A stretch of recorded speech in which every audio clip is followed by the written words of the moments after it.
நவ கிரகங்களை அறிவோம் ஜோதிட சேனலுக்கு உங்களை அன்போடு வரவேற்கிறேன். இந்த பதிவு பார்த்தீங்கன்னா எல்லோருக்குமே பயன் தரக்கூடியது. எல்லோருமே உங்களுடைய எதிர்காலத்தில் இதை நினைத்து நீங்கள் இப்போவே சுதாரித்து கொள்ளலாம். இந்த பதிவு யார் மனதையும் புண்படுத்துவதற்காக அல்ல. இப்போ இருக்கின்ற காலகட்டத்தில் பார்த்தீங்கன்னா எத்தனையோ குடும்பங்கள், பெற்றோர்கள், பிள்ளைகள் அவங்களுடைய வாழ்க்கையில் நிம்மதி இல்லாமல் போவதற்கு இந்த கிரகங்களும் காரணம், இந்த நட்சத்திரங்களும் காரணம். இப்போ இந்த பதிவில் சொல்லக்கூடிய விஷயங்களே காரணம். அதாவது ஜோதிட ரீதியாக இந்த பதிவில் பலன்கள் காணப்போகிறோம். அப்பா என்கிற தகுதியை இழப்பவர்கள் யார்? மண்ணில் மனிதனாக பிறந்த அனைவருக்கும் உறவு முறைகள் உண்டு. அப்பா, அம்மா, தாத்தா, பாட்டி, சித்தப்பா, பெரியப்பா, சின்னம்மா, பெரியம்மா, அத்தை, மாமா, அண்ணன், அக்கா, தம்பி, தங்கை, இப்படி பல உறவு முறைகள் உண்டு. எல்லா உறவு முறையும் எல்லோருமே இழுத்து பிடிக்கிறாங்களா? வாழ்க்கையில் கடைசி வரை அந்த உறவு முறையை அப்படியே கொண்டு போகிறாங்களா அப்படின்னா யாருமே கிடையாது. ஒரு சிலர் 1-2 உறவு முறையோடு செல்வார்கள். ஒரு மனிதனுக்கு வாழ்நாளில் ஒரு 6 திசை 7 திசை இப்படி வரும். இந்த திசா புத்தி மாற மாற ஒரு மனிதனுடைய குணம், புத்தியும் மாறும், உறவு முறையும் மாறிக்கிட்டே போகும். இந்த திசா புத்தியினுடைய மாற்றத்தினால்தான் உறவுகளை இழப்பதற்கு காரணமாகி விடுகிறது. இதில் 3 விஷயங்களை பார்க்க போகிறோம். இந்த 3 விஷயங்கள் பயனுள்ளதாக இருக்கும். நவ கிரகங்களை அறிவோம் இந்த ஜோதிட சேனலில் ஜோதிட பலன்கள் பதிவிடப்படும். நம்முடைய சேனலை பார்த்து கொண்டிருக்கக்கூடிய அன்பர்கள் சப்ஸ்கிரைப் செய்து கொடுவிருக்கின்ற ஆல் பட்டன் அழுத்திங்க. இந்த பதிவு உங்களுக்கு பிடிச்சிருந்தா லைக் பண்ணுங்கள், நண்பர்களுக்கு ஷேர் செய்து உதவுங்கள்.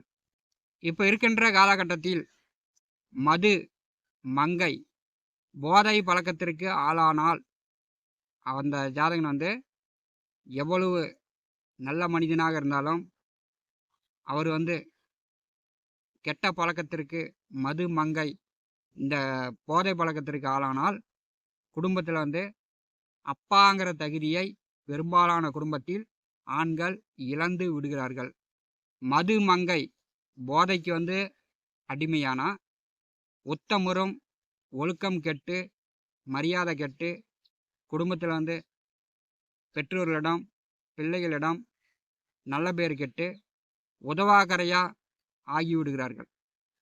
அதனால் பெரும்பாலும் நீங்கள் குறைத்து கொள்வது நல்லது.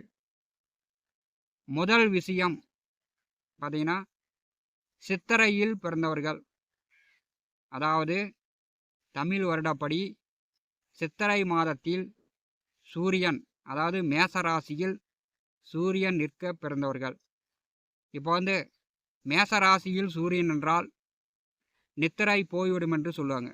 அதாவது சித்திரையில் பிள்ளை பிறந்தால் நித்திரை போயிடும் அப்படின்னு சொல்லுவாங்க.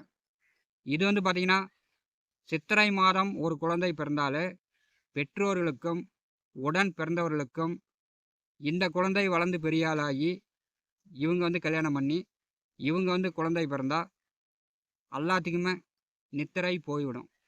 சித்திரை மாதத்தில் பிறந்தவர்கள் உங்களுடைய பிற்கால வயதில் உங்கள் பிள்ளைகளிடம் நீங்கள் அப்பா என்கிற தகுதியை இழக்கிறீர்கள்.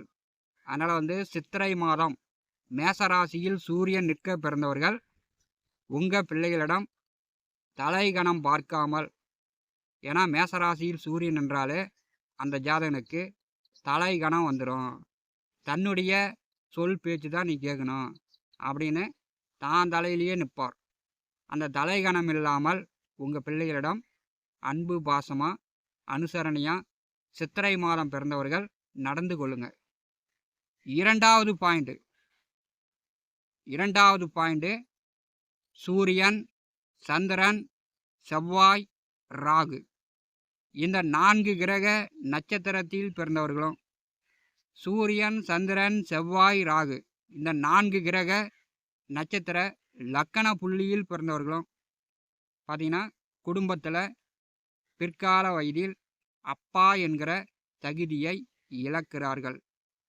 சூரியன், சந்திரன், செவ்வாய், ராகு இந்த 4 நட்சத்திரம் லக்கண புள்ளியில் பிறந்தவர்கள் பெரும்பாலும் பார்த்தீங்கன்னா பிள்ளைகளுடைய வாழ்க்கையில் இவங்க பெரும்பாலும் உதவிகரமாக இருப்பதில்லை.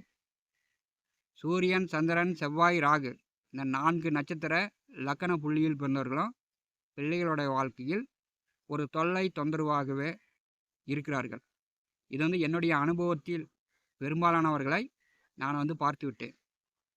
அடுத்தது 3வது பார்த்தீங்கன்னா 50 வயதிற்கு மேல் சனி திசை வரக்கூடியவர்கள்.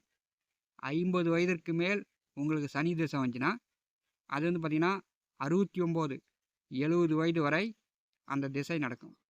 சனி திசை பிற்காலத்தில் வரக்கூடிய ஆண்கள் உங்கள் பிள்ளைகளிடம் அப்பா என்கிற தகுதியை இழக்கிறீர்கள். 50 வயதிற்கு மேல் யாருக்கு சனி திசை வரும்னா சூரியன், சந்திரன், செவ்வாய் இந்த 3 நட்சத்திரத்தில் பிறந்தவர்களுக்கு 50 வயதிற்கு மேல் சனி திசை வரும். இந்த சனி திசை வரும்போது பார்த்தீங்கன்னா பெரும்பாலும் கோடா நட்பு, தீயவர்களுடைய சேர்க்கை, கெட்ட பழக்க வழக்கம் இப்படி ஏற்பட்டு குடும்பத்துக்கு தெரியாமல் பிள்ளைகளுக்கு தெரியாமல் இந்த ஜாதகன் திருட்டுத்தனமாக செல்லக்கூடிய அமைப்பு உண்டு.